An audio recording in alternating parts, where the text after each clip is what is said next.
संसार में जितने भी धार्मिक मतमतांतर हैं, वो सबके सब किसी महापुरुष के पीछे श्रद्धालुओं का संगठित समाज है। महापुरुष की एकांत भजन स्थली ही कालांतर में तीर्थ, आश्रम, मठ और मंदिरों का रूप ले लेते हैं, जहां महापुरुष के नाम पर जीविकोपार्जन से लेकर विलासिता तक के साधन जुटाए जाते हैं। गद्दियां महापुरुष के बाद बनती हैं, गद्दियों से कोई महापुरुष नहीं बनता। इसीलिए धर्म सदा से ही प्रत्यक्षदर्शी महापुरुष के क्षेत्र की वस्तु रहा है।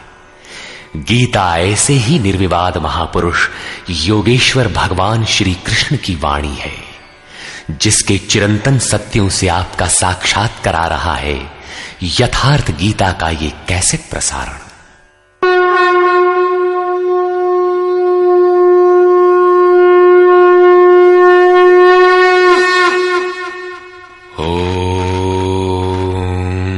श्री परमात्मने नमः।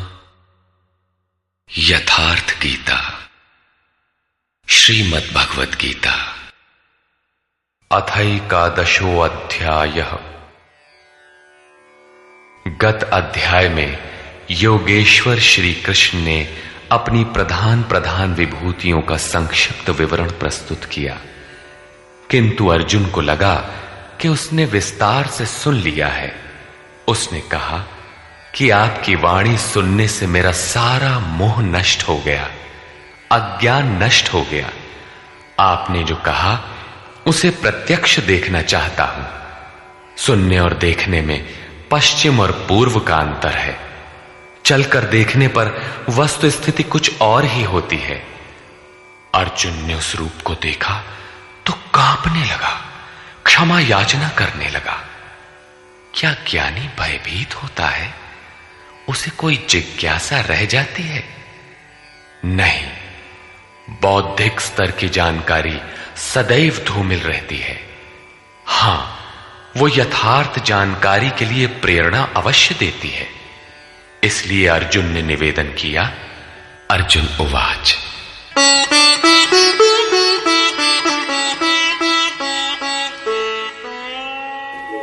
मदनुग्रहाय परमं गुह्यमध्यात्मसंगीतम् यत्त्वयोक्तं वचस्तेन मोहोऽयं विगतो मम। भगवान, मुझ पर अनुग्रह करने के लिए जो आपके द्वारा गोपनीय अध्यात्म में प्रवेश दिलाने वाला उपदेश कहा गया, उससे मेरा ये अज्ञान नष्ट हो गया, मैं ज्ञानी हो गया। भवाप्ययौ हि भूतानां श्रुतौ विस्तरशो मया त्वत्तः कमलपत्राक्ष माहात्म्यमपि चाव्ययम्। कि हे कमल नेत्र, मैंने भूतों की उत्पत्ति और प्रलय आपसे विस्तार पूर्वक सुना है तथा आपका अविनाशी प्रभाव भी सुना है। एवमेतद्यथार्थत्वम् आत्मानं परमेश्वर द्रष्टुमिच्छामि ते रूपम् ऐश्वरं पुरुषोत्तम।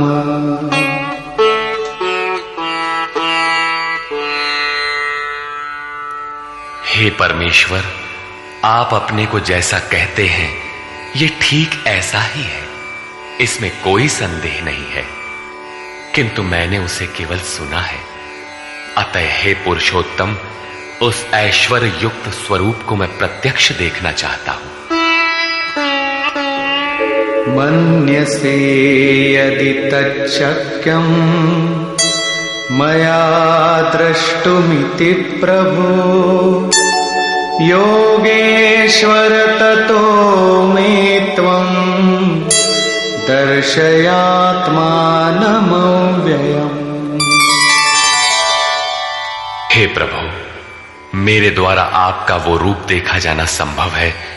यदि आप ऐसा मानते हो तो योगेश्वर, आप अपने अविनाशी स्वरूप का मुझे दर्शन कराइए। इस पर योगेश्वर ने कोई प्रतिवाद नहीं किया, क्योंकि पहले भी वे स्थान स्थान पर कह आए हैं कि तू मेरा अनन्य भक्त और प्रिय सखा है। अतः बड़ी प्रसन्नता के साथ उन्होंने अपना स्वरूप दर्शाया। श्री भगवान उवाच। पश्य मे पार्थ रूपाणि शतशोऽथ सहस्रशः नानाविधानि दिव्यानि नानावर्णाकृतीनि च। पार्थ, मेरे सैकड़ों तथा हजारों नाना प्रकार के और नाना वर्ण तथा आकृति वाले दिव्य स्वरूप को देख।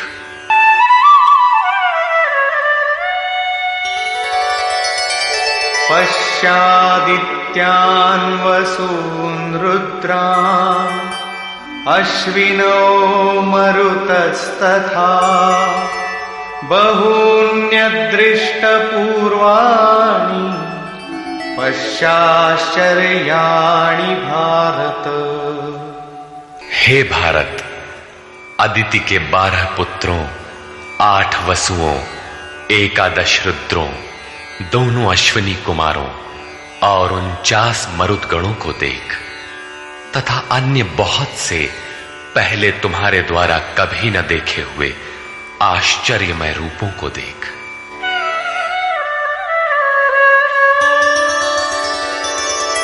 इहैकस्थं जगत्कृत्स्नं पश्याद्य सचराचरम् मम देहे गुडाकेश यच्चान्यद्द्रष्टुमिच्छसि।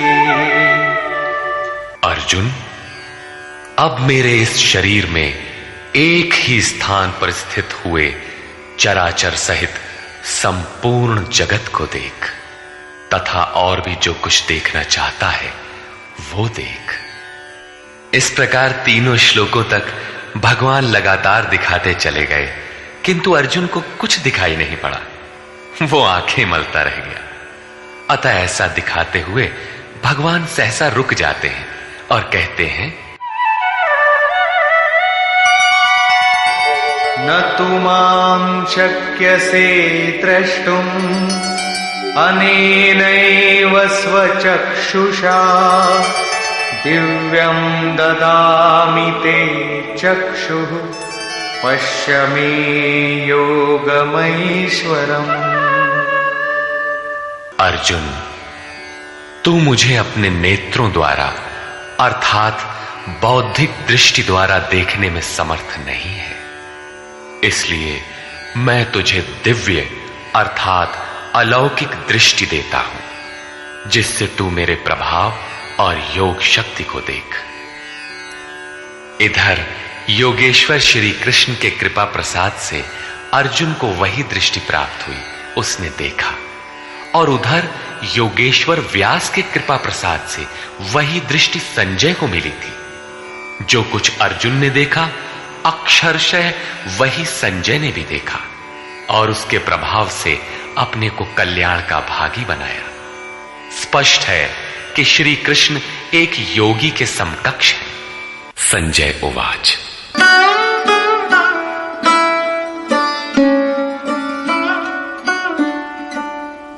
एवमुक्त्वा ततो राजन् महायोगेश्वरो हरिः दर्शयामास पार्थाय परमं रूपमैश्वरम्।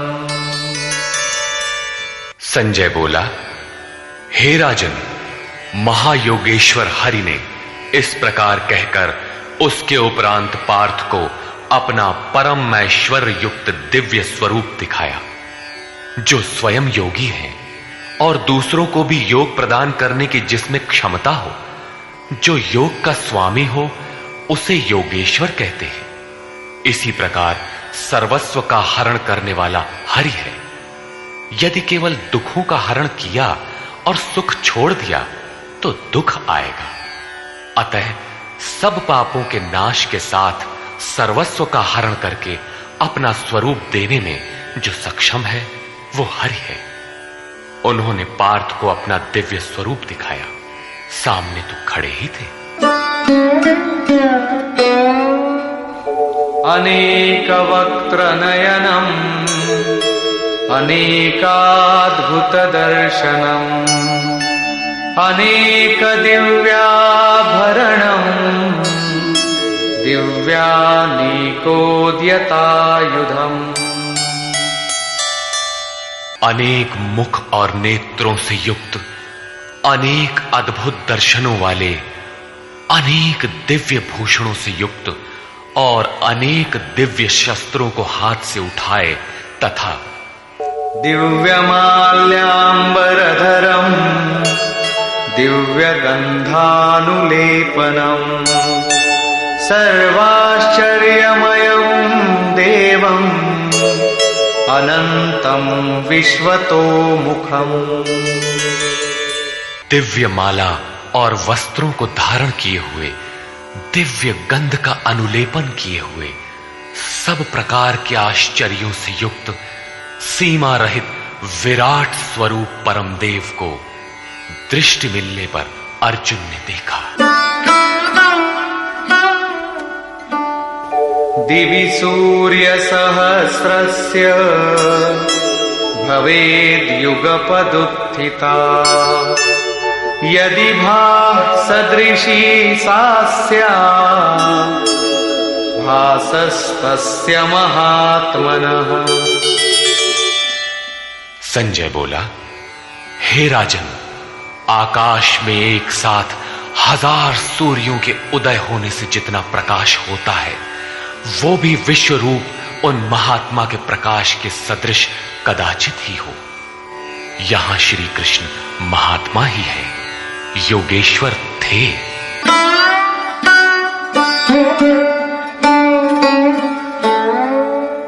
तत्रैकस्थं जगत्कृत्स्नं प्रविभक्तमनेकधा अपश्यद्देवदेवस्य शरीरे पांडवस्तदा। पांडुपुत्र अर्जुन ने, पुण्य ही पांडु है, पांडु ही अनुराग को जन्म देता है। उस समय अनेक प्रकार से विभक्त हुए संपूर्ण जगत को उन परम देव के शरीर में एक जगह स्थित देखा।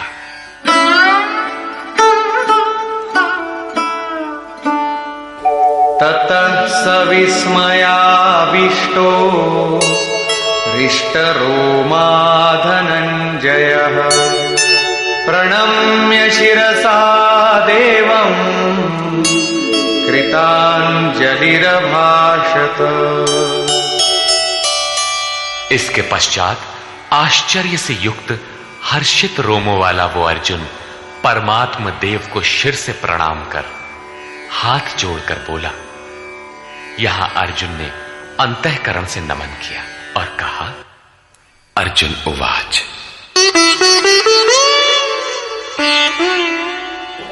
पश्यामि देवांस्तव देवदेहे सर्वांस्तथा भूतविशेषसङ्घान् ब्रह्माणमीशं कमलासनस्थं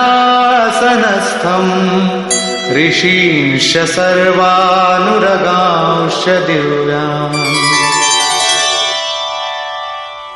हे देव, आपके शरीर में मैं संपूर्ण देवों को तथा अनेक भूतों के समुदायों को, कमल के आसन पर बैठे हुए ब्रह्मा को, महादेव को, संपूर्ण ऋषियों को तथा दिव्य सर्पों को देखता हूं। यह प्रत्यक्ष दर्शन था, कोरी कल्पना नहीं। किंतु ऐसा तभी संभव है जब योगेश्वर पूर्णत्व प्राप्त महापुरुष हृदय से दृष्टि प्रदान करे। ये साधन गम्य है।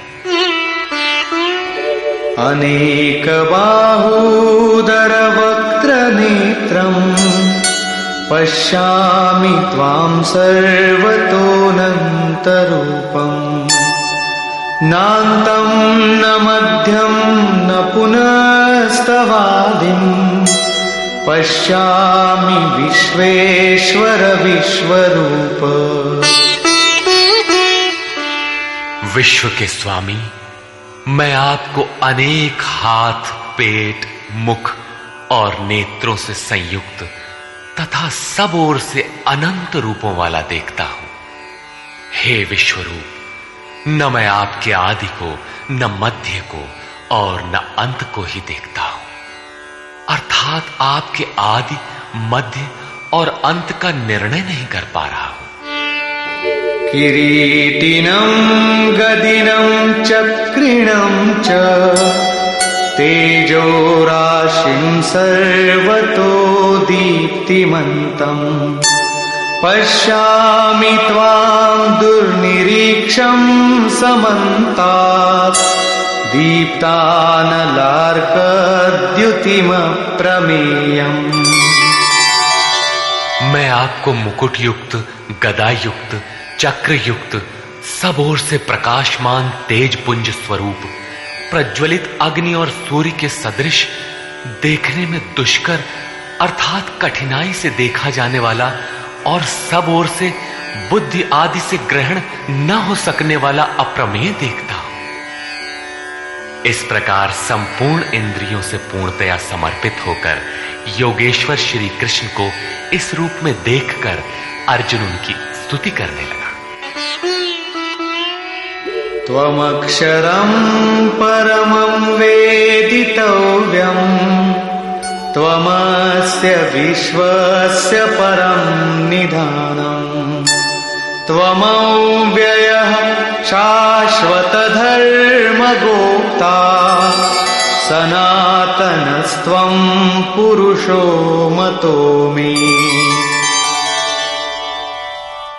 भगवान, आप जानने योग्य परम अक्षर अर्थात अक्षय परमात्मा है। आप इस जगत के परम आश्रय हैं। आप शाश्वत धर्म के रक्षक हैं तथा आप अविनाशी सनातन पुरुष हैं, ऐसा मेरा मत है। आत्मा का स्वरूप क्या है? शाश्वत है, सनातन है, अव्यक्त रूप है, अविनाशी है। यहां कृष्ण का क्या स्वरूप है? वही शाश्वत, सनातन, अव्यय, अविनाशी, अर्थात प्राप्ति के पश्चात महापुरुष भी उसी आत्म भाव में स्थित होता है। तभी तो भगवान और आत्मा एक ही लक्षण वाले।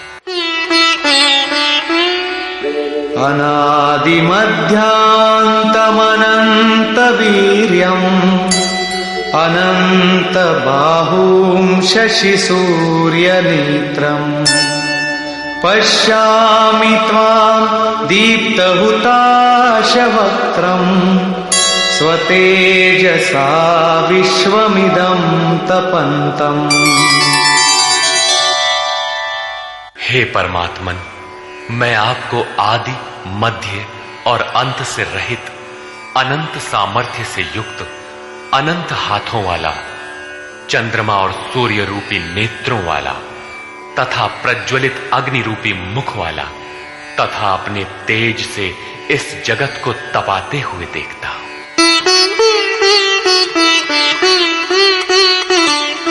द्यावा पृथिव्योरिदमन्तरं हि व्याप्तं त्वयैकेन दिशश्च सर्वाः दृष्ट्वाद्भुतं रूपमुग्रं तवेदं लोकत्रयं प्रव्यथितं महात्मन्।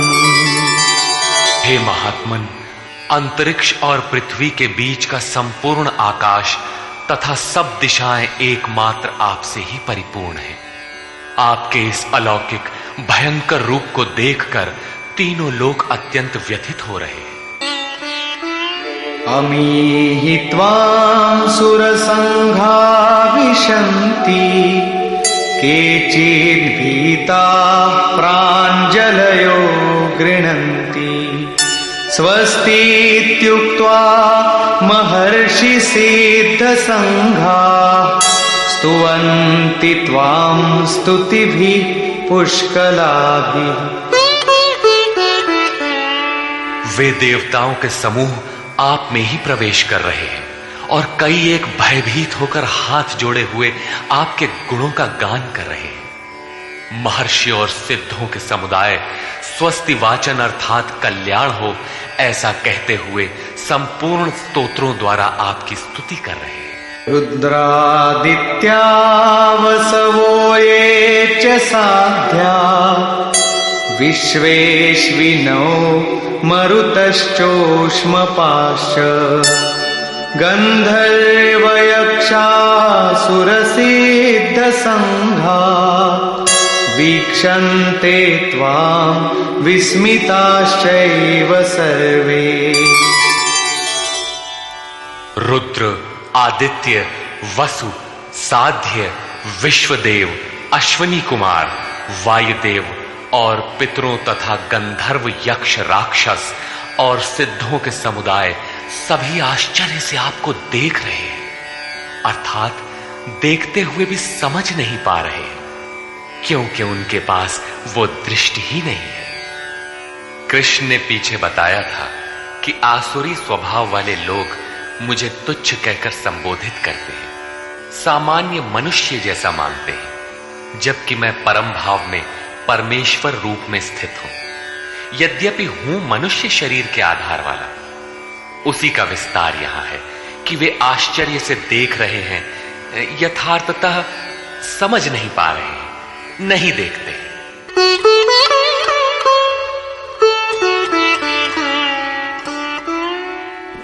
रूपं महत्ते बहुवक्त्र नेत्रम् महाबाहो बहुबाहुरुपादम् बहूदरं बहुदंष्ट्राकरालम् दृष्ट्वा लोका प्रव्यथितास्तथाहम्।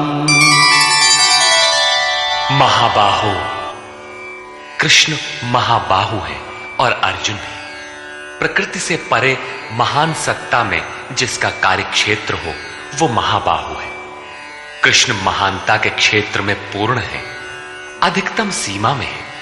अर्जुन उसी की प्रवेशिका में है, मार्ग में है। मंजिल मार्ग का दूसरा छोर ही तो है। महाबाहु योगेश्वर, आपके बहुत मुख और नेत्रों वाले, बहुत हाथ, जंघा और पैरों वाले, बहुत उदरों वाले, अनेक विकराल दाढ़ों वाले महान रूप को देखकर सब लोग व्याकुल हो रहे हैं तथा मैं भी व्याकुल हो रहा हूं। अब अर्जुन को कुछ भय हो रहा है कि श्री कृष्ण इतने महान हैं।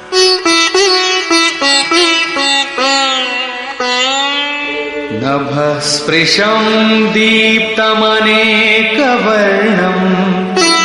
व्याक्ताननं दीप्तविशालनेत्रम् दृष्ट्वा हि त्वां प्रव्यथितान्तरात्मा धृतिं न विन्दामि शमं च विष्णो।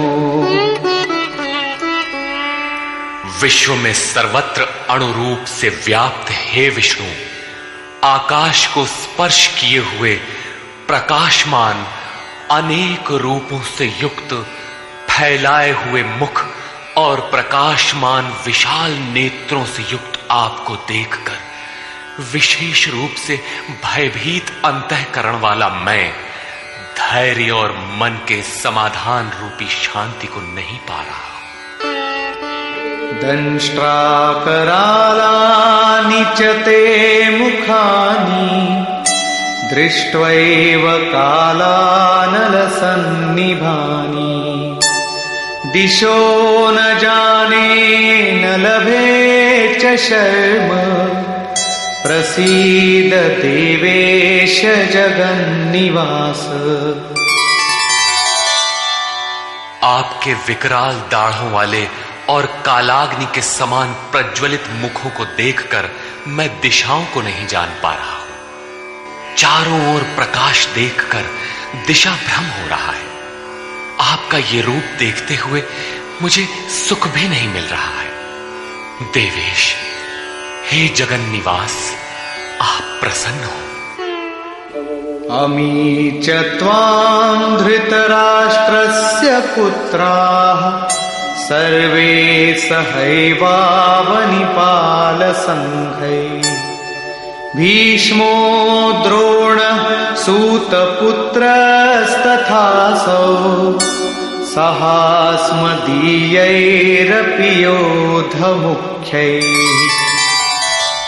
वे सभी धृतराष्ट्र के पुत्र राजाओं के समुदाय सहित आप में प्रवेश कर रहे हैं, और भीष्म पितामह, द्रोणाचार्य तथा वो कर्ण जिससे अर्जुन बहुत भयभीत था, वो कर्ण एवं हमारी ओर के भी प्रधान योद्धाओं सहित सब के सब वक्त्राणि ते त्वरमाणा विशन्ति दंष्ट्राकरालानि भयानकानि केचिद्विलग्ना दशनान्तरेषु सन्दृश्यन्ते चूर्णितैरुत्तमाङ्गैः। बड़े वेग से आपके विकराल दाढ़ों वाले भयानक मुखों में प्रवेश कर रहे हैं तथा उनमें से कितने ही चूर्ण हुए सिरों सहित आपके दांतों के बीच में लगे हुए दिखाई पड़ रहे हैं। वे किस वेग से प्रवेश कर रहे हैं, अब उनका वेग देखिए।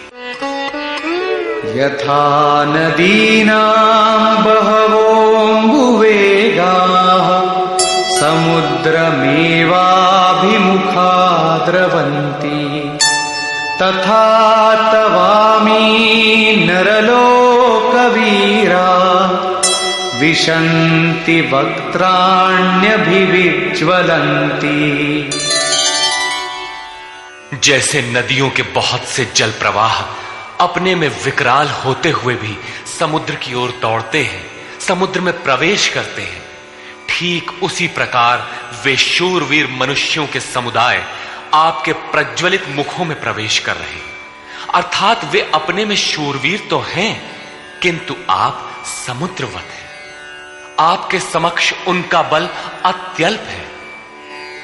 वे किस लिए और किस प्रकार प्रवेश कर रहे हैं, इसके लिए उदाहरण प्रस्तुत है। यथा प्रदीप्तं ज्वलनं पतंगा विशन्ति नाशाय समृद्धवेगा तथैव नाशाय विशन्ति लोकाः तवापि वक्त्राणि समृद्धवेगा। जैसे पतंगे नष्ट होने के लिए ही प्रज्वलित अग्नि में अतिवेग से प्रवेश करते हैं, वैसे ही ये सब प्राणी भी अपने नाश के लिए आपके मुखों में अत्यंत बढ़े हुए वेग से प्रवेश कर रहे हैं। लेलीहसे ग्रसमानः समन्तात् लोकान् समग्रान् वदनैर्ज्वलद्भिः तेजोभिरापूर्य जगत् समग्रम् भासस्तवोग्राः प्रतपन्ति विष्णु। आप उन समस्त लोकों को प्रज्वलित मुखों द्वारा सब ओर से निगलते हुए चाट रहे हैं, उनका आस्वादन कर रहे हैं। हे व्यापनशील परमात्मन, आपकी उग्र प्रभा संपूर्ण जगत को अपने तेज से व्याप्त करके तप रही है। तात्पर्य यह है कि पहले आसुरी संपत्ति परम तत्व में विलीन हो जाती है, उसके पश्चात दैवी संपत्ति का कोई प्रयोजन नहीं रह जाता, इसलिए वो भी उसी स्वरूप में विलीन हो जाती है। अर्जुन ने देखा कि कौरव पक्ष तदनंतर उसके अपने पक्ष के योद्धा कृष्ण के मुख में विलीन होते जा रहे हैं। उसने पूछा,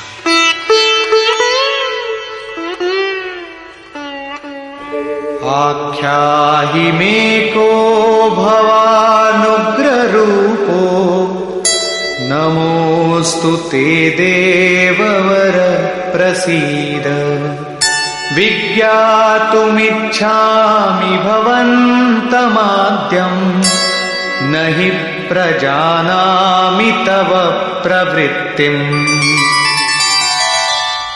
मुझे बताइए कि भयंकर आकार वाले आप कौन हैं? हे देवों में श्रेष्ठ, आपको नमस्कार है। आप प्रसन्न हो। आदि स्वरूप, मैं आपको भली प्रकार जानना चाहता हूं। जैसे आप कौन हैं, क्या करना चाहते हैं? क्योंकि आपकी प्रवृत्ति अर्थात चेष्टाओं को नहीं समझ पा रहा हूं। इस पर योगेश्वर श्री कृष्ण बोले। श्री भगवान उवाच, कालोऽस्मि लोकक्षयकृत् प्रवृद्धो लोकान् समाहर्तुमिह प्रवृत्तः ऋतेऽपि त्वां न भविष्यन्ति सर्वे येव स्थिताः प्रत्यनीकेषु योधाः। अर्जुन, मैं लोकों का नाश करने वाला बढ़ा हुआ काल हूं और इस समय इन लोकों को नष्ट करने के लिए प्रवृत्त हुआ हूं। प्रतिपक्षियों की सेना में स्थित जितने योद्धा हैं, वे सब तेरे बिना भी नहीं रहेंगे। वे जीवित नहीं बचेंगे, इसीलिए प्रवृत्त हुआ हूं। तस्मात्त्वमुत्तिष्ठ यशो लभस्व जित्वा शत्रून् भुङ्क्ष्व राज्यं समृद्धम् मयैवैते निहताः पूर्वमेव निमित्तमात्रं भव सव्यसाचिन्। इसलिए अर्जुन, तू युद्ध के लिए खड़ा हो, यश प्राप्त कर, शत्रुओं को जीत, समृद्धि संपन्न राज्य को भोग। ये सब शूरवीर मेरे द्वारा पहले से ही मारे हुए हैं। सव्यसाचिन, तू केवल निमित्त मात्र बन। प्रायः सर्वत्र कृष्ण ने कहा है कि वो परमात्मा न कुछ स्वयं करता है, न कराता है, न संयोग ही जोड़ता है। मोहावृत्ति बुद्धि के कारण ही लोग कहते हैं कि परमात्मा कराता है, किंतु यहां वे स्वयं ताल ठोक कर खड़े हो जाते हैं कि अर्जुन, करता धरता तो मैं हूं, मेरे द्वारा ये लोग पहले से ही मारे हुए, तो खड़ा भर हो, यश ले ले। ऐसा इसलिए है कि सो केवल भगतन हित लागी। अर्जुन उसी अवस्था को प्राप्त कर चुका था कि भगवान स्वयं ताल ठोक कर खड़े हो गए। अनुराग ही अर्जुन है। अनुरागी के लिए भगवान सदैव खड़े हैं। उन्हीं के कर्ता है, रथी बन जाते हैं। यहां गीता में तीसरी बार साम्राज्य का प्रकरण आया है। पहले अर्जुन लड़ना नहीं चाहता था। उसने कहा कि पृथ्वी के धन धान्य संपन्न अकंटक साम्राज्य तथा देवताओं के स्वामीपन अथवा त्रैलोक्य के राज्य में भी मैं उस उपाय को नहीं देखता जो इंद्रियों को सुखाने वाले मेरे शोक को दूर कर सके। जब तड़पन बनी ही रहेगी तो हमें नहीं चाहिए। योगेश्वर ने कहा, इस युद्ध में हारोगे तो देवत्व और जीतने पर महामहिम की स्थिति मिलेगी। और यहां 11वें अध्याय में कहते हैं कि ये शत्रु मेरे द्वारा मारे गए हैं, तू निमित्त मात्र भर बन जा, यश को प्राप्त कर और समृद्ध राज्य को भोग। फिर वही बात, जिस बात से अर्जुन चौंकता है, जिसमें वो शोक मिटता हुआ नहीं देखता, क्या श्री कृष्ण फिर भी वही राज्य देंगे? नहीं, वस्तुतः विकारों के अंत के साथ परमात्म स्वरूप की स्थिति ही वास्तविक समृद्धि है, जो स्थिर संपत्ति है, जिसका कभी विनाश नहीं होता, राजयोग का परिणाम है।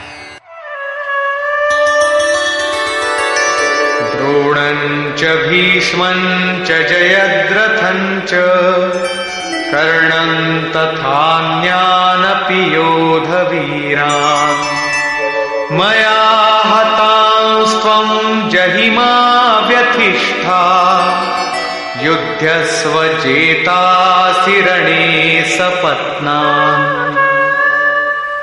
इन द्रोण, भीष्म, जयद्रथ और कर्ण तथा अन्यान्य बहुत से मेरे द्वारा मारे हुए शूरवीर योद्धाओं को तू मार, भय मत कर। संग्राम के वैरियों को तू निश्चित जीतेगा, इसलिए युद्ध कर। यहां भी योगेश्वर ने कहा कि मेरे द्वारा मारे हुए इन मरे हुओं को तू मार। स्पष्ट किया कि मैं करता हूं, जबकि 5वें अध्याय के 13, 14 एवं 15 श्लोक में उन्होंने कहा था भगवान अकर्ता है। 18वें अध्याय में वे कहते हैं शुभ अथवा अशुभ प्रत्येक कार्य के होने में 5 माध्यम हैं: अधिष्ठान, कर्ता, करण, चेष्टा और दैव। जो कहते हैं कैवल्य स्वरूप परमात्मा करते हैं, वे अविवेकी हैं, यथार्थ नहीं जानते, अर्थात भगवान नहीं करते। ऐसा विरोधाभास क्यों? वस्तुतः प्रकृति और उस परमात्म पुरुष के बीच एक सीमा रेखा है। जब तक प्रकृति के परमाणुओं का दबाव अधिक रहता है, तब तक माया प्रेरणा देती है, और जब साधक उससे ऊपर उठ जाता है, ईश्वर, इष्ट अथवा सद्गुरु के कार्यक्षेत्र में प्रवेश प्राप्त कर लेता है। उसके बाद सद्गुरु, इष्ट, याद रहे प्रेरक के स्थान पर सद्गुरु, आत्मा, परमात्मा, इष्ट, भगवान पर्यायवाची है। कुछ भी कहें, कहता भगवान ही है। हृदय से रथी हो जाता है, आत्मा से जागृत होकर उस अनुरागी साधक का स्वयं पथ संचालन करने लग जाता है। पूज्य महाराज जी कहते थे, हो जिस परमात्मा की हमें चाह है, वो जिस सतह पर खड़े हैं, उस सतह पर स्वयं उतरकर जब तक आत्मा से जागृत नहीं हो जाता, तब तक सही मात्रा में साधन का आरंभ नहीं होता। उसके बाद जो कुछ साधक से पार लगता है, वो उनकी देन है। साधक तो निमित्त मात्र होकर उनके संकेत और आदेश पर चलता भर रहता है। साधक की विजय उनकी देन है। ऐसे अनुरागी के लिए ईश्वर अपनी दृष्टि से देखता है, दिखाता है और अपने स्वरूप तक पहुंचाता है। यही श्री कृष्ण कहते हैं, मेरे द्वारा मारे हुए इन बैरियों को मार, निश्चय ही तुम्हारी विजय होगी, मैं जो खड़ा हूं। संजय उवाच।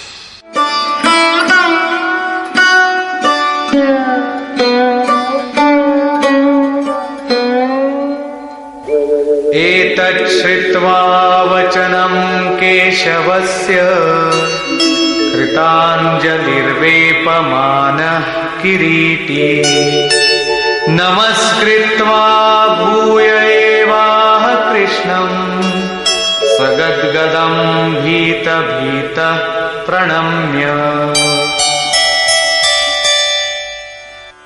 संजय बोला, जो कुछ अर्जुन ने देखा ठीक वैसा ही संजय ने देखा है। अज्ञान से आच्छादित मन ही अंधा धृतराष्ट्र है, लेकिन ऐसा मन भी संयम के माध्यम से भली प्रकार देखता, सुनता और समझता है।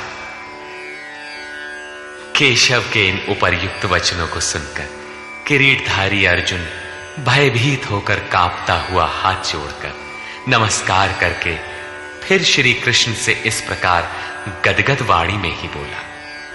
अर्जुन उवाच।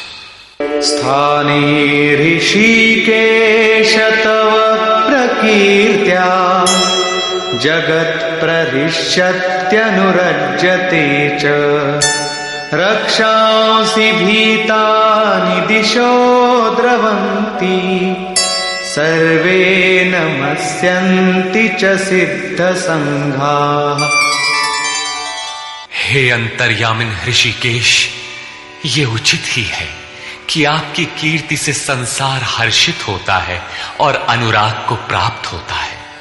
आपकी ही महिमा से भयभीत हुए राक्षस दिशाओं में भागते हैं और सब सिद्ध गणों के समुदाय आपकी महिमा को देखकर नमस्कार करते हैं।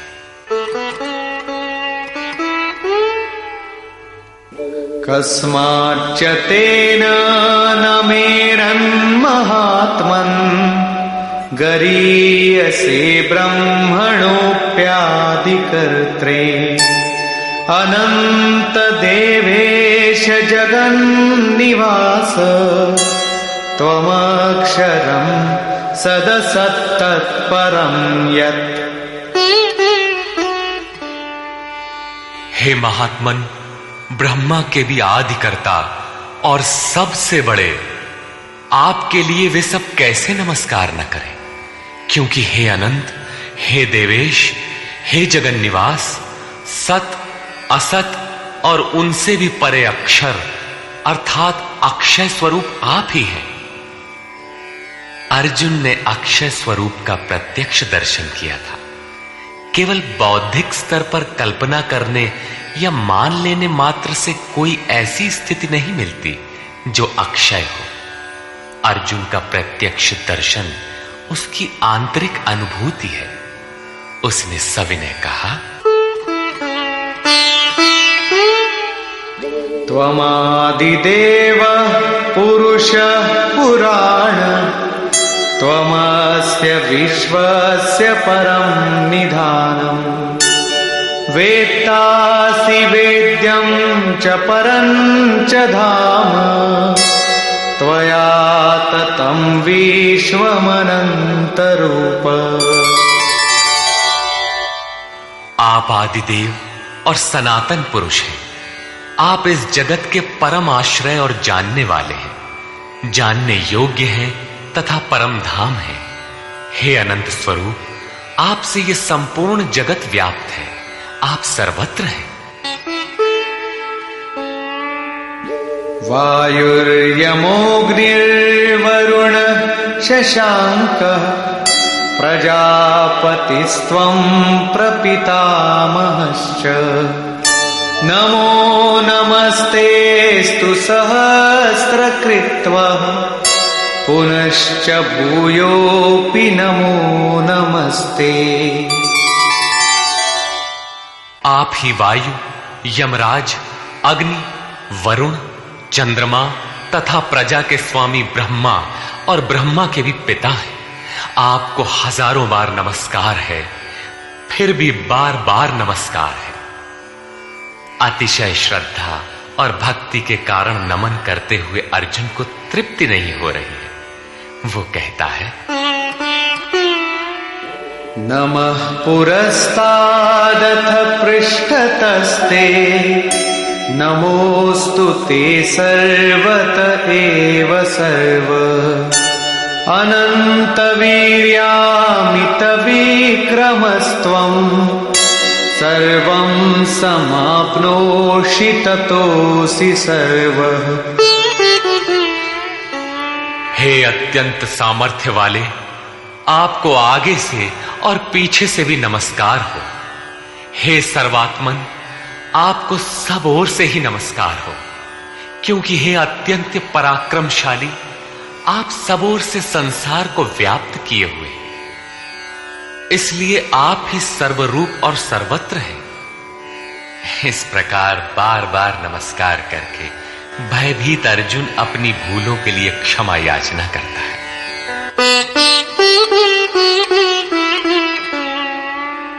सखेति मत्वा प्रसभं यदुक्तम् हे कृष्ण हे यादव हे सखेति अजानता महिमानं तवेदं मया प्रमादात् प्रणयेन वापि। आपके इस प्रभाव को न जानते हुए आपको सखा मित्र मानकर मेरे द्वारा प्रेम अथवा प्रमाद से भी हे कृष्ण, हे यादव, हे सखा, इस प्रकार जो कुछ भी हठपूर्वक कहा गया है तथा यच्चावहासार्थमसत्कृतोऽसि विहारशय्यासन भोजनेषु एकोऽथवाप्यच्युत तत्समक्षम् तत्क्षामये त्वामहमप्रमेयम्। हे अच्युत, जो आप हंसी के लिए विहार, शय्या, आसन और भोजनादिकों में अकेले अथवा उन लोगों के सामने भी अपमानित किए गए हैं, वो सब अपराध अचिंत्य प्रभाव वाले आपसे मैं क्षमा कराता। किस प्रकार क्षमा करें? पितासि लोकस्य चराचरस्य त्वमस्य पूज्यश्च गुरुर्गरीयान् न त्वत्समोऽस्त्यभ्यधिकः कुतोऽन्यो लोकत्रयेऽप्य प्रतिमप्रभाव।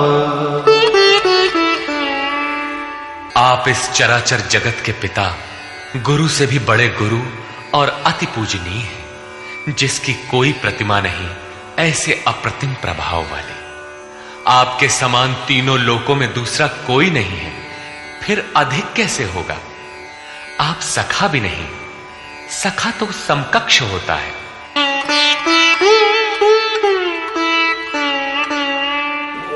तस्मात् प्रणम्य प्रणिधाय कायम् प्रसादये त्वामहमीशमीड्यम्। पितेव पुत्रस्य सखेव सख्युः प्रियः प्रियायार्हसि देव सोढुम्। आप चराचर के पिता हैं, इसलिए मैं अपने शरीर को भली प्रकार आपके चरणों में रखकर प्रणाम करके स्तुति करने योग्य आप ईश्वर को प्रसन्न होने के लिए प्रार्थना करता हूं। हे देव, पिता जैसे पुत्र के, सखा जैसे सखा के और पति जैसे प्रिय स्त्री के अपराधों को क्षमा करता है, वैसे ही आप भी मेरे अपराधों को सहन करने योग्य हैं। अपराध क्या था? हमने कभी हे यादव, हे सखा, हे कृष्ण कहा था? समाज के बीच अथवा एकांत में कहा था? भोजन के समय अथवा सोने के समय कहा था? क्या कृष्ण कहना अपराध था? काले थे ही, गोरे कैसे कहे जाते? यादव कहना भी अपराध नहीं था, क्योंकि यदुकुल में तो जन्म ही हुआ था। सखा कहना भी अपराध नहीं था, क्योंकि स्वयं कृष्ण भी अपने को अर्जुन का सखा मानते थे। जब कृष्ण कहना अपराध ही है, एक बार कृष्ण कहने के लिए अर्जुन अनंत बार गिड़गिड़ाकर क्षमा याचना कर रहा है, तो जब किसका करें, नाम कौन सा लें? वस्तुतः चिंतन का जैसा विधान स्वयं योगेश्वर श्री कृष्ण ने बताया है, वैसा ही आप करें। उन्होंने पीछे बताया, ओमित्येकाक्षरम ब्रह्म व्याहरन मामनुस्मरन। अर्जुन, ओम, बस इतना ही अक्षय ब्रह्म का परिचायक है। इसका तू जप कर और ध्यान मेरा धर, क्योंकि उस परम भाव में प्रवेश मिल जाने के पश्चात उन महापुरुष का भी यही नाम है, जो उस अव्यक्त का परिचायक है। प्रभाव देखने पर अर्जुन ने पाया कि ये न तो काले हैं, न गोरे, न सखा है, न यादव, ये तो अक्षय ब्रह्म की स्थिति वाले महात्मा है। संपूर्ण गीता में योगेश्वर श्री कृष्ण ने 5 बार ओम के उच्चारण पर बल दिया। अब यदि आपको जप करना है तो कृष्ण कृष्ण न कहकर ओम का ही जप करें। प्रायः भाविक लोग कोई ना कोई रास्ता निकाल लेते हैं। कोई ओम जपने के अधिकार और अनाधिकार की चर्चा से भयभीत है तो कोई महात्माओं की दुहाई देता है, अथवा कोई कृष्ण ही नहीं, उनसे पहले राधा और गोपियों का नाम भी उनकी शीघ्र प्रसन्नता के लोभ में जपता है। पुरुष श्रद्धामय है, इसलिए उनका ऐसा जपना मात्र भावुकता है। यदि आप सचमुच भाविक हैं तो उनके आदेश का पालन करें। वे अव्यक्त में स्थित होते हुए भी आज आपके सामने नहीं है, लेकिन उनकी वाणी आपके समक्ष है। उनकी आज्ञा का पालन करें, अन्यथा आप ही बताइए कि गीता में आपका क्या स्थान है। हां, इतना अवश्य है कि अध्येष्यते च यइमं श्रद्धावानन् सूयश्च शृणुयादपि यो नरः। जो अध्ययन करता है, सुनता है, वो ज्ञान तथा यज्ञ को जान लेता है, शुभ लोकों को पा जाता है। अतः अध्ययन अवश्य करें। प्राण अपान के चिंतन में कृष्ण नाम का क्रम पकड़ में नहीं आता। बहुत से लोग कोरी भावुकतावश केवल राधे राधे कहने लगे। आजकल अधिकारियों से काम न होने पर उनके सगे संबंधियों से, प्रेमी या पत्नी से सोर्स लगाकर काम चला लेने की परंपरा है। लोग सोचते हैं कदाचित भगवान के घर में भी ऐसा चलता होगा, अतः उन्होंने कृष्ण कहना बंद करके राधे राधे कहना आरंभ कर दिया। वे कहते हैं राधे राधे श्याम मिला दे। जो राधा एक बार बिछुड़ी तो स्वयं श्याम से नहीं मिल पाई, वो आपको कैसे मिला दे। अतः अन्य किसी का कहना न मानकर श्री कृष्ण के आदेश को आप अक्षरशः माने, ओम का जप करें। हां, यहां तक उचित है कि राधा हमारा आदर्श है, उतनी ही लगन से हमें भी लगना चाहिए। यदि पाना है तो राधा की तरह विरही बनना है। आगे भी अर्जुन ने कृष्ण कहा। कृष्ण उनका प्रचलित नाम था। ऐसे कई नाम थे जैसे गोपाल, किंतु बहुत से साधक गुरु गुरु या गुरु का प्रचलित नाम भावुकतावश जपना चाहते हैं, किंतु प्राप्ति के पश्चात प्रत्येक महापुरुष का वही नाम है जिस अव्यक्त में वो स्थित है। बहुत से शिष्य प्रश्न करते हैं, गुरुदेव, जब ध्यान आपका करते हैं तो पुराना नाम ओम इत्यादि क्यों जपें? गुरु गुरु अथवा कृष्ण कृष्ण क्यों न कहें? किंतु यहां योगेश्वर ने स्पष्ट किया कि अव्यक्त स्वरूप में विलय के साथ महापुरुष का भी वही नाम है जिसमें वो स्थित है। कृष्ण संबोधन था, जपने का नाम नहीं। योगेश्वर श्री कृष्ण से अर्जुन ने अपने अपराधों के लिए क्षमा याचना की, उन्हें स्वाभाविक रूप में आने की प्रार्थना की। कृष्ण मान गए, सहज हो गए, अर्थात उसे क्षमा भी कर दिया। उसने निवेदन किया, अदृष्टपूर्वं हृषितोऽस्मि दृष्ट्वा भयेन च प्रव्यथितं मनो मे तदेव मे दर्शय देवरूपम् प्रसीद देवेश जगन्निवास। अभी तक अर्जुन के समक्ष योगेश्वर विश्व रूप में है, अतः वो कहता है कि मैं पहले न देखे हुए आपके इस आश्चर्यमय रूप को देखकर हर्षित हो रहा हूं, तथा मेरा मन भय से अति व्याकुल भी हो रहा है। पहले तो सखा समझता था, धनुर्विद्या में कदाचित अपने को कुछ आगे ही पाता था, किंतु अब प्रभाव देखकर भय हो रहा है। पिछले अध्याय में प्रभाव सुनकर वो अपने को ज्ञानी मानता था। ज्ञानी को कहीं भय नहीं होता है। वस्तुतः प्रत्यक्ष दर्शन का प्रभाव ही विलक्षण होता है। सब कुछ सुन लेने और मान लेने के बाद भी सब कुछ चलकर जानना शेष ही रहता है। वो कहता है, पहले न देखे हुए आपके इस रूप को देखकर मैं हर्षित हो रहा हूं, मेरा मन भय से व्याकुल भी हो रहा है। अतः हे देव, आप प्रसन्न हो। हे देवेश, हे जगन्निवास, आप अपने उस रूप को ही मुझे दिखाइए। कौन सा रूप?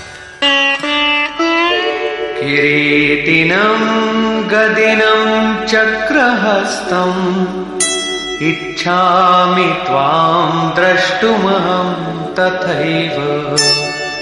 तेनैव रूपेण चतुर्भुजेन सहस्रबाहो भव विश्वमूर्ते। मैं आपको वैसे ही, अर्थात पहले की ही तरह सिर पर मुकुट धारण किए हुए, हाथ में गदा और चक्र लिए हुए देखना चाहता हूं। इसलिए हे विश्वरूप, हे सहस्त्र बाहु, आप अपने उसी चतुर्भुज स्वरूप में होइए। कौन सा रूप देखना चाहा? चतुर्भुज रूप? अब देखना है कि चतुर्भुज रूप है क्या। श्री भगवानुवाच।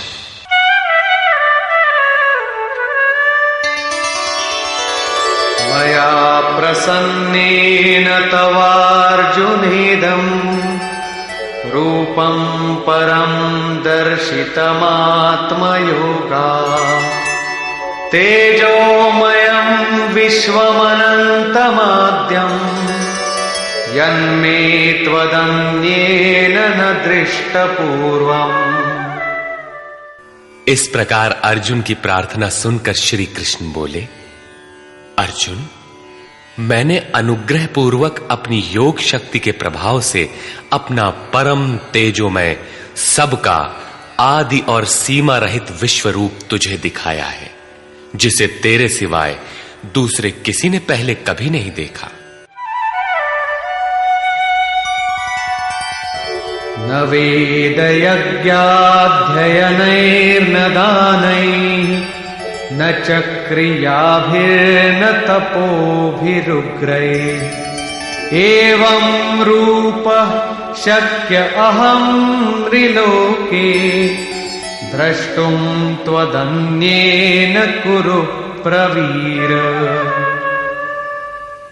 अर्जुन, इस मनुष्य लोक में इस प्रकार विश्व रूप वाला मैं न वेद से, न यज्ञ से, न अध्ययन से, न क्रिया से, न उग्र तप से और न तेरे सिवाय किसी अन्य से देखा जाने को संभव हूं। अर्थात तेरे सिवाय ये रूप अन्य कोई देख नहीं सकता। तब तो गीता आपके लिए बेकार है।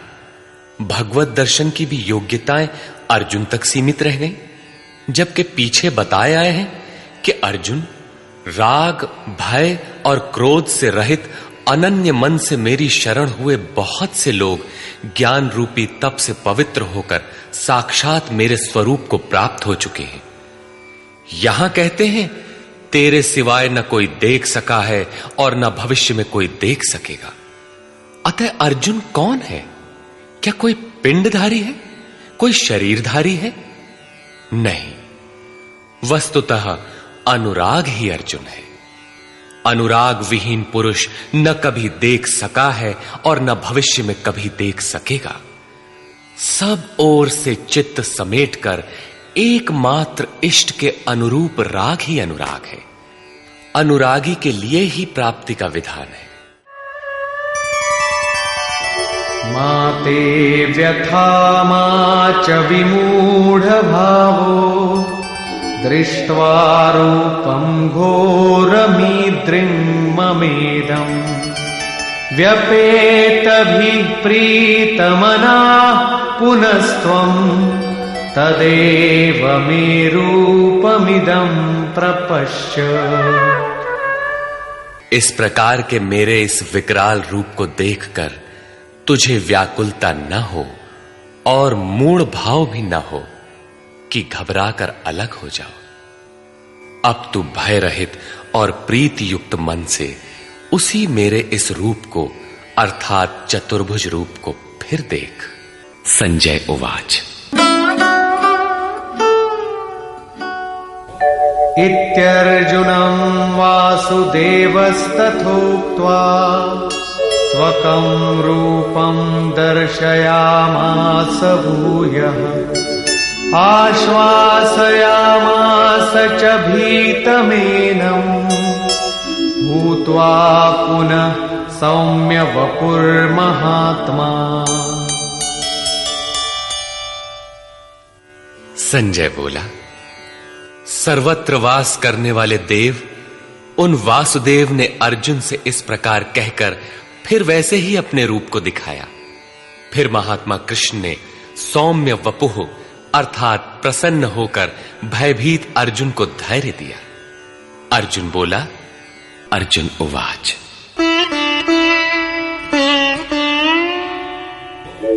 दृष्ट्वेदं मानुषं रूपं तव सौम्यं जनार्दन इदानीमस्मि संवृत्तः सचेताः प्रकृतिं गतः। जनार्दन, आपके इस अत्यंत शांत मनुष्य रूप को देखकर अब मैं प्रसन्न चित्त हुआ और अपने स्वभाव को प्राप्त हो गया हूं। अर्जुन ने कहा था कि भगवान, अब आप मुझे उसी चतुर्भुज स्वरूप का दर्शन कराइए। योगेश्वर ने कराया भी, किंतु अर्जुन ने जब देखा तो क्या पाया? मानुषम रूपम, मनुष्य के रूप को देखा। वस्तुतः प्राप्ति के पश्चात महापुरुष ही चतुर्भुज और अनंत भुज कहलाते हैं। दो भुजा वाला महापुरुष तो अनुरागी के समक्ष बैठा ही है, किंतु अन्यत्र कहीं से कोई स्मरण करता है तो वही महापुरुष उस स्मरणकर्ता से जागृत होकर उसका भी मार्गदर्शन करता है। भुजा कार्य का प्रतीक है। वे भीतर भी कार्य करते हैं, बाहर भी। यही चतुर्भुज स्वरूप है। उनके हाथों में शंख, चक्र, गदा और पद्म क्रमशः वास्तविक लक्ष्य घोष, साधन चक्र का प्रवर्तन, इंद्रियों का दमन और निर्मल निर्लेप कार्य क्षमता का प्रतीक मात्र है। यही कारण है कि चतुर्भुज रूप में उन्हें देखने पर भी अर्जुन ने उन्हें मनुष्य रूप में ही पाया। चतुर्भुज महापुरुषों के शरीर और स्वरूप से कार्य करने की विधि विशेष का नाम है, न कि चार हाथ वाले कोई कृष्ण थे। श्री भगवानुवाच, सुदुर्दर्शमिदं रूपं दृष्टवानसि यन्मम देवाप्यस्य रूपस्य नित्यं दर्शनकांक्षिणः। महात्मा श्री कृष्ण ने कहा, अर्जुन, मेरा ये रूप देखने को अति दुर्लभ है, जैसा कि तूने देखा है, क्योंकि देवता भी सदा इस रूप के दर्शन की इच्छा रखते हैं। वस्तुतः सभी लोग संत को पहचान ही नहीं पाते। पूज्य सत्संगी महाराज अंतः प्रेरणा वाले पूर्ण महापुरुष थे, लेकिन उन्हें लोग पागल समझते रहे। किसी किसी पुण्यात्मा को आकाशवाणी हुई कि ये सद्गुरु हैं। केवल उन्होंने उन्हें हृदय से पकड़ा, उनके स्वरूप को पाया और अपनी गति पा ली। यही श्री कृष्ण कहते हैं कि जिनके हृदय में दैवी संपद जागृत है, वे देवता भी सदा इस रूप के दर्शन की आकांक्षा रखते हैं। तो क्या यज्ञ, दान अथवा वेदाध्ययन से आप देखे जा सकते हैं? वे महात्मा कहते हैं, नाहं वेदैर्न तपसा न दानेन न चेज्जया शक्य एवं विधो द्रष्टुम् दृष्टवानसि मां यथा। न वेदों से, न तप से, न दान से और न यज्ञ से मैं इस प्रकार देखा जाने को सुलभ हूं जिस प्रकार तूने देखा है। तब क्या आपको देख पाने का कोई उपाय नहीं है? वे महात्मा कहते हैं, एक उपाय है। भक्त्या त्वनन्यया शक्य अहमेवं विधोऽर्जुन ज्ञातुं द्रष्टुं च तत्त्वेन प्रवेष्टुं च परन्तप।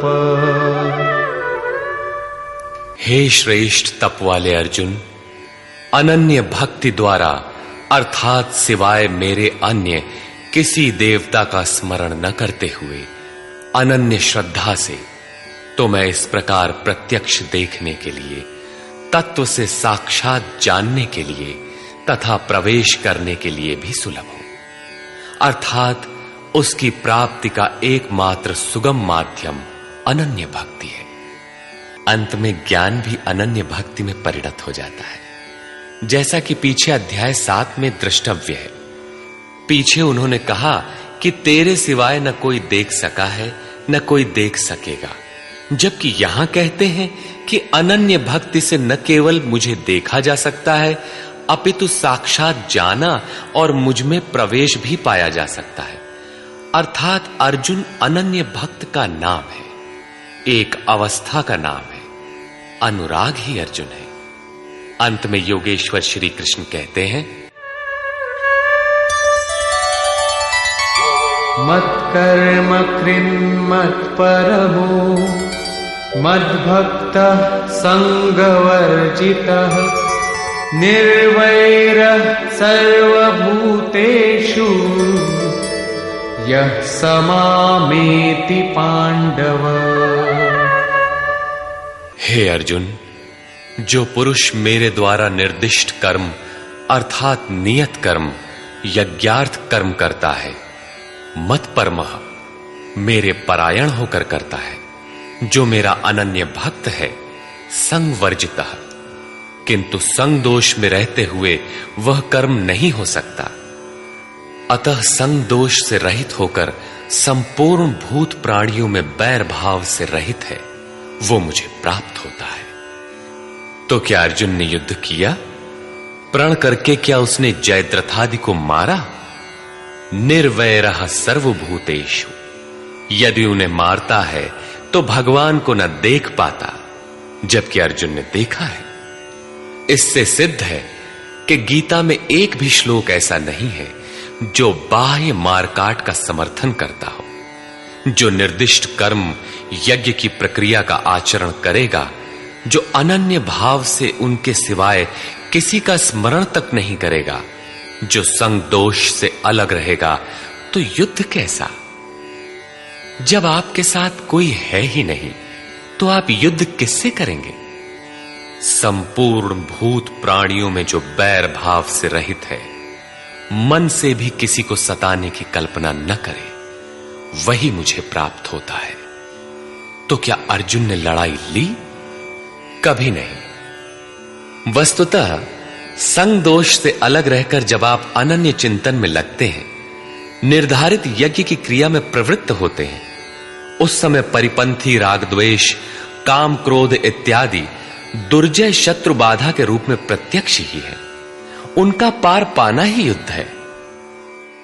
निष्कर्ष, इस अध्याय के आरंभ में अर्जुन ने कहा, भगवन, आपकी विभूतियों को मैंने विस्तार से सुना, जिससे मेरा मोह नष्ट हो गया, अज्ञान का शमन हो गया, किंतु जैसा आपने बताया कि मैं सर्वत्र हूं, इसे मैं प्रत्यक्ष देखना चाहता हूं। यदि मेरे द्वारा देखना संभव हो तो कृपया उसी स्वरूप को दिखाइए। अर्जुन प्रिय सखा था, अनन्य सेवक था। अतएव योगेश्वर श्री कृष्ण ने कोई प्रतिवाद न कर तुरंत दिखाना आरंभ किया कि अब मेरे ही अंदर खड़े सप्तर्षि और उनसे भी पूर्व होने वाले ऋषियों को देख, ब्रह्मा और विष्णु को देख, सर्वत्र फैले मेरे तेज को देख, मेरे ही शरीर में एक स्थान पर खड़े तो चराचर जगत को देख। किंतु अर्जुन आंखें मलता ही रह गया। इसी प्रकार योगेश्वर श्री कृष्ण 3 श्लोकों तक अनवरत दिखाते गए, किंतु अर्जुन को कुछ भी दिखाई नहीं पड़ा। सभी विभूतियां योगेश्वर में उस समय थीं, किंतु अर्जुन को वे सामान्य मनुष्य जैसे ही दिखाई पड़ रहे थे। तब इस प्रकार दिखाते दिखाते योगेश्वर श्री कृष्ण सहसा रुक जाते हैं और कहते हैं, अर्जुन, इन आंखों से तू मुझे नहीं देख सकता, अपनी बुद्धि से तू मुझे परख नहीं सकता। लो, अब मैं तुझे वह दृष्टि देता हूं जिससे तू मुझे देख सकेगा। भगवान तो सामने खड़े ही थे। अर्जुन ने देखा, वास्तव में देखा। देखने के पश्चात क्षुद्र त्रुटियों के लिए क्षमा याचना करने लगा, जो वास्तव में त्रुटियां नहीं थीं। उदाहरण के लिए, भगवान, कभी मैंने आपको कृष्ण, यादव और कभी सखा कह दिया था, इसके लिए आप मुझे क्षमा करें। श्री कृष्ण ने क्षमा भी किया, क्योंकि अर्जुन की प्रार्थना स्वीकार कर वे सौम्य स्वरूप में आ गए, धीरज बंधाया। वस्तुतः कृष्ण कहना अपराध नहीं था। वे सांवले थे ही, गोरे कैसे कहलाते? यदुवंश में जन्म हुआ ही था। श्री कृष्ण स्वयं भी अपने को सखा मानते ही थे। वास्तव में प्रत्येक साधक महापुरुष को पहले ऐसा ही समझते हैं। कुछ उन्हें रूप और आकार से संबोधित करते हैं, कुछ उनकी वृत्ति से उन्हें पुकारते हैं और कुछ उन्हें अपने ही समकक्ष मानते हैं। उनके यथार्थ स्वरूप को नहीं समझते। उनके अचिंत्य स्वरूप को अर्जुन ने समझा तो पाया कि ये न तो काले हैं और न गोरे, न किसी कुल के हैं और न किसी के साथी ही हैं। इनके समान कोई है ही नहीं, तो सखा कैसा, बराबर कैसा? यह तो अचिंत्य स्वरूप है। जिसे यह स्वयं दिखा दे वही इन्हें देख पाता है। अतः अर्जुन ने अपनी प्रारंभिक भूलों के लिए क्षमा याचना की। प्रश्न उठता है कि जब कृष्ण कहना अपराध है तो उनका नाम जपा कैसे जाए? तो जिसे योगेश्वर श्री कृष्ण ने जपने के लिए स्वयं बल दिया, जपने की जो विधि बताई, उसी विधि से आप चिंतन स्मरण करें। वह है ओमित्येकाक्षरम ब्रह्म व्याहरन् मामनुस्मरन्। ओम अक्षय ब्रह्म का पर्याय है। ओ अहम स ओम, जो व्याप्त है वह सत्ता मुझ में छिपी है। यही है ओम का आशय। आप इसका जप करें और ध्यान मेरा करें। रूप अपना, नाम ओम का बताया। अर्जुन ने प्रार्थना की कि चतुर्भुज रूप में दर्शन दीजिए। श्री कृष्ण ने उसी सौम्य स्वरूप को धारण किया। अर्जुन ने कहा, भगवान, आपके इस सौम्य मानव स्वरूप को देखकर अब मैं प्रकृतिस्थ हुआ। मांगा था चतुर्भुज रूप, दिखाया मानुषम रूपम। वास्तव में शाश्वत में प्रवेश वाला योगी शरीर से यहां बैठा है, बाहर दो हाथों से कार्य करता है और साथ ही अंतरात्मा से जागृत होकर जहां से भी जो भाविक स्मरण करते हैं, एक साथ सर्वत्र उनके हृदय से जागृत होकर प्रेरक के रूप में कार्य करता है। हाथ उसके कार्य का प्रतीक है। यही चतुर्भुज है। श्री कृष्ण ने कहा, अर्जुन, तेरे सिवाय मेरे इस रूप को न कोई देख सका और भविष्य में न कोई देख सकेगा। तब गीता तो हमारे लिए व्यर्थ है। किंतु नहीं, योगेश्वर कहते हैं, एक उपाय है। जो मेरा अनन्य भक्त है, मेरे सिवाय जो दूसरे किसी का स्मरण न करके निरंतर मेरा ही चिंतन करने वाला है, उसकी अनन्य भक्ति के द्वारा मैं प्रत्यक्ष देखने को, अर्थात जैसा तूने देखा है तत्व से जानने को और प्रवेश करने को भी सुलभ हूं। अर्थात अर्जुन अनन्य भक्त था। भक्ति का परमार्जित रूप है अनुराग। इष्ट के अनुरूप लगाओ। मिले ही न रघुपति बिनु अनुरागा। अनुराग विहीन पुरुष न कभी पाया है और न पा सकेगा। अनुराग नहीं है तो कोई लाख योग करे, जप करे, तप करे या दान करे, वह नहीं मिलता। अतः इष्ट के अनुरूप राग अथवा अनन्य भक्ति नितांत आवश्यक है। अंत में श्री कृष्ण ने कहा, अर्जुन, मेरे द्वारा निर्दिष्ट कर्म को कर, मेरा अनन्य भक्त होकर कर, मेरी शरण होकर कर, किंतु संग दोष से अलग रहकर, संग दोष में यह कर्म हो ही नहीं सकता। अतः संग दोष इस कर्म के संपादित होने में बाधक है। जो बैर भाव से रहित है वही मुझे प्राप्त करता है। जब संग दोष नहीं है, जहां हमें छोड़कर दूसरा कोई है ही नहीं, बैर का मानसिक संकल्प भी नहीं है, तो युद्ध कैसा? बाहर दुनिया में लड़ाई झगड़े होते रहते हैं, किंतु विजय जीतने वालों को भी नहीं मिलती। दुर्जय संसार रूपी शत्रु को असंगता रूपी शस्त्र से काटकर परम में प्रवेश पा जाना ही वास्तविक विजय है, जिसके पीछे हार नहीं है। इस अध्याय में पहले तो योगेश्वर श्री कृष्ण ने अर्जुन को दृष्टि प्रदान की, फिर अपने विश्व रूप का दर्शन कराया। अतः ओम तत्सदिति श्रीमद्भगवद गीता सूपनिषत्सु ब्रह्म विद्यायाम योग शास्त्रे श्री कृष्णार्जुन संवादे विश्व रूप दर्शन योगो नामैकादशो अध्यायः।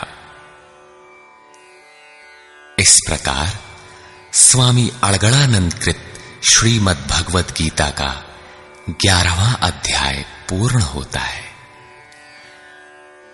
हरि ओम तत्सत।